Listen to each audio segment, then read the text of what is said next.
São 8h38. Vamos para a análise política. O nosso convidado de hoje é o Paulo Silvino, professor da Fundação Escola de Sociologia e Política de São Paulo. Oi, Paulo, bom dia. Olá, bom dia, Marina. Olha, Paulo, eu estava comentando aqui com os amigos, né? Como é constrangedor a gente ter que repercutir algumas coisas, né? E ultimamente o presidente Bolsonaro, ele tem falado cada coisa, né? Quer dizer, sempre fala, mas ultimamente tem, né, superado, inclusive, falando inclusive no Piauí, que vamos acabar com o cocô do Brasil. Cocô, essa raça de corruptos e comunistas, né? Olha, o que você tem a falar sobre essa posição, né, do presidente da República, usando esses termos, hein, Paulo? É constrangedor, né? Olha, Marilu, tá para além do constrangimento, tem a ver, acima de tudo, com uma falta de sensibilidade e de desrespeito, descompromisso, despreparo. O Bolsonaro podia ser o presidente do DEIS, né? E a gente fica esperando ele virar um ex-presidente também. A verdade é essa. O fato é que, em termos de representatividade da sociedade brasileira, a gente vai muito mal.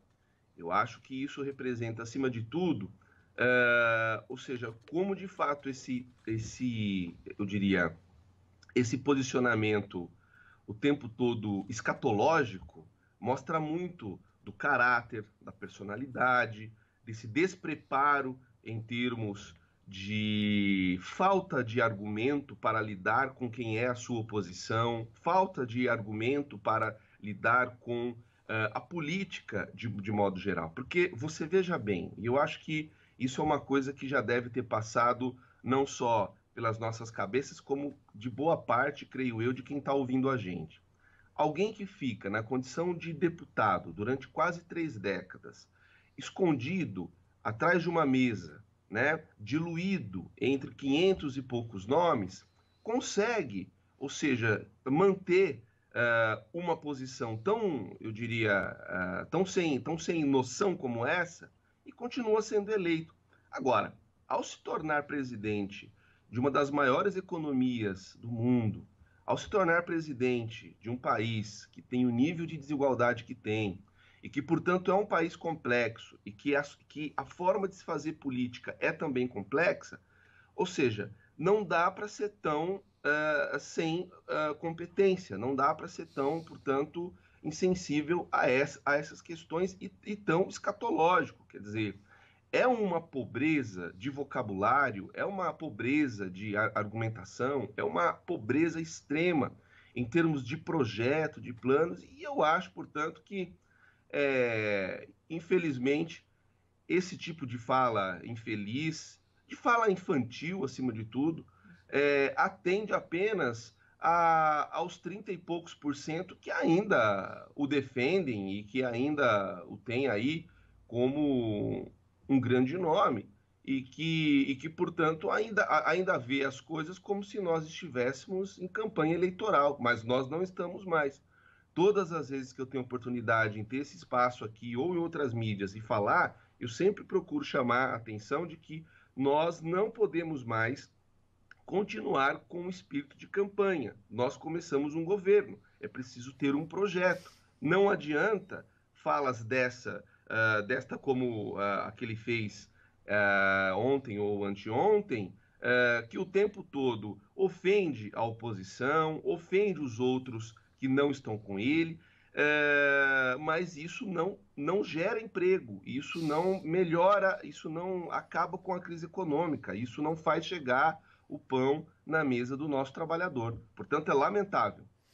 Agora, Paulo, além da escatologia, né, a gente tem aí o Bolsonaro recorrendo mais uma vez a essa narrativa de eliminar adversários, né, de varrer os comunistas. Ele já tinha feito o que ele entende como comunista, que na prática é quem discorda dele. Quem discorda dele é comunista. Então, é um ímpeto autoritário que ele já tinha demonstrado numa mensagem ali na Avenida Paulista, no final da campanha, que ele já tinha falado em metralhar a petralhada num comício do Acre também, mas que na prática é o que o Bolsonaro tem feito desde que ele era parlamentar. Em 28 anos, ele comete esse tipo de abuso verbal, no caso, sempre ameaçando, sempre sendo autoritário, e nesse tempo todo o meio político tolerou Bolsonaro. É bom lembrar que ele foi várias vezes para o Conselho de Ética da Câmara dos Deputados e lá, tirando parte da esquerda, ninguém se preocupou em caçar o mandato de Jair Bolsonaro, né? Inclusive o PSDB, que usou a agressão dele a Maria do Rosário na campanha eleitoral, também foi bastante omisso durante todos esses anos. Então achou legal como arma eleitoral, mas politicamente não fez nada.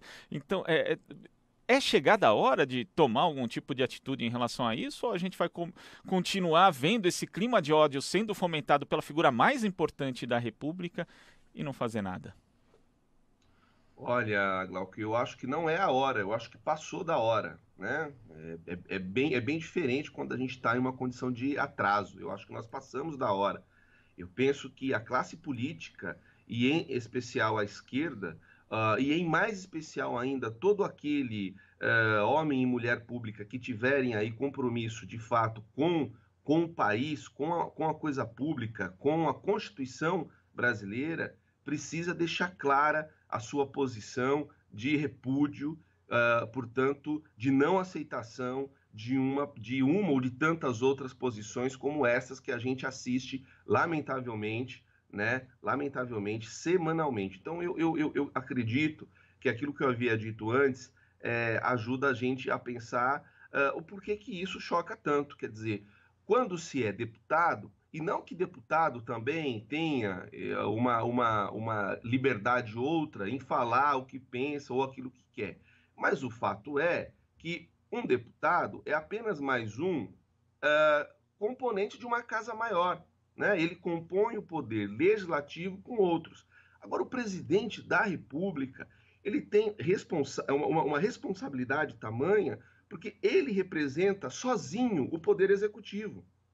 Então, quer dizer, a gente precisa lembrar que a forma como as figuras públicas sempre se dirigem à oposição é sempre de forma provocativa, é sempre usando uma crítica. Isso é natural, isso é do jogo político. O que não dá é para ficar fazendo esse jogo político da pior forma possível, da forma mais infantil possível, da forma mais desrespeitosa possível.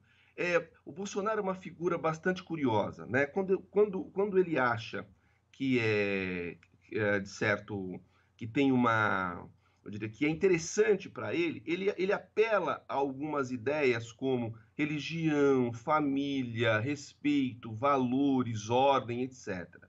Ao mesmo tempo, ele é aquele homem que, quando quer usar dessa escatologia ou de qualquer outra posição, ou qualquer outra expressão, perdão, de baixo calão, ele usa com naturalidade.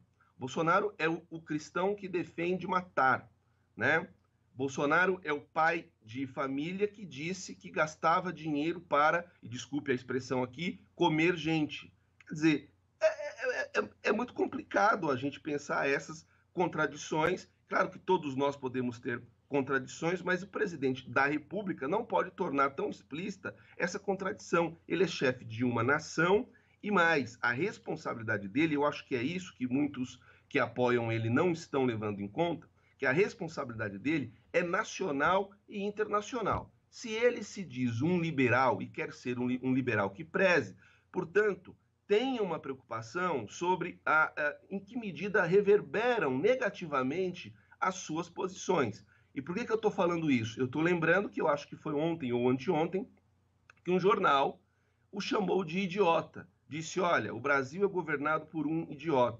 Então, vocês imaginem, alguém do mercado financeiro em Londres, ou em Nova York, ou em qualquer outro lugar, lendo o jornal de manhã e vendo, reiterando a ideia de que o nosso país é governado por um grande idiota. Não são palavras minhas, estão no jornal. Você imagina, alguém investe o seu dinheiro em um país governado por um grande idiota? Eu penso que não. E olha que eu nem sou liberal, tá certo? E nem tenho dinheiro. Então, eu penso que a gente não está levando em consideração como que essas falas, elas não são engraçadinhas, elas não são, eu diria, piadas, né?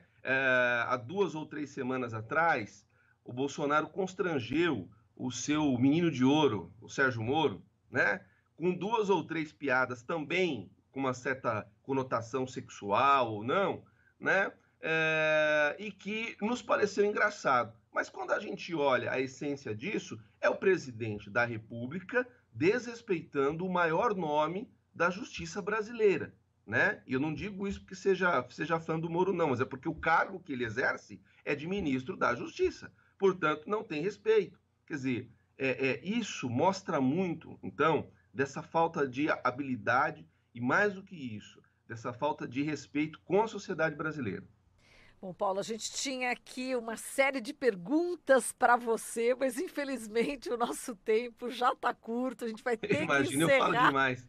Não, tranquilo, é análise, a gente tem que ouvir realmente os Pois é. especialistas, né? Já que a gente está vivendo aqui um tsunami na política, né? No mau sentido, Mas né? acredito que nem a gente dá conta às vezes, viu, Não Marilu? é As coisas são, verdade? Tem muita né? coisa, eu achei legal, eu só vou citar aqui essa atitude, né, essa iniciativa da Comissão Arnes, né, articular com outras entidades, chamando aqui, vai ser criado hoje, inclusive, na OAB, a Mesa Nacional de Diálogo contra a Violência.